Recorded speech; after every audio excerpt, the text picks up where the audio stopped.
Hi everyone, welcome back to another macrame tutorial. Today I'm going to be walking you through step by step how we're going to tie a snake knot. Over on my macrame board I have two pieces of macrame cord and I'm just going to use a material clip to secure the cord at the top to hold it in place. To make the snake knot, take the white cord and wrap it over the other strands of cord, push it underneath so it comes all the way through and makes a loop, and that's made a loop around all the three strands of cord. Take the brown cord and we are also going to wrap that underneath the other strands of cord and round the back.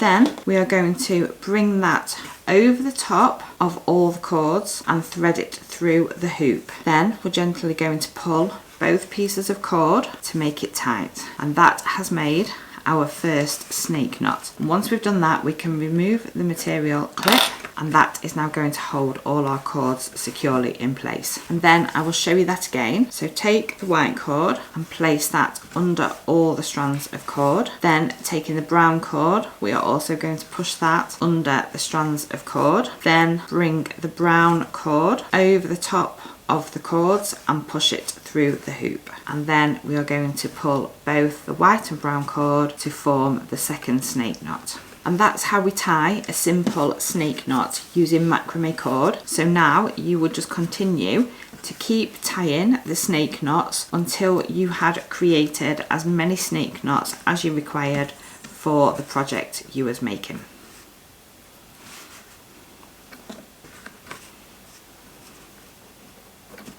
I really hope you enjoyed this tutorial. Thank you very much for watching. I'll see you again next time.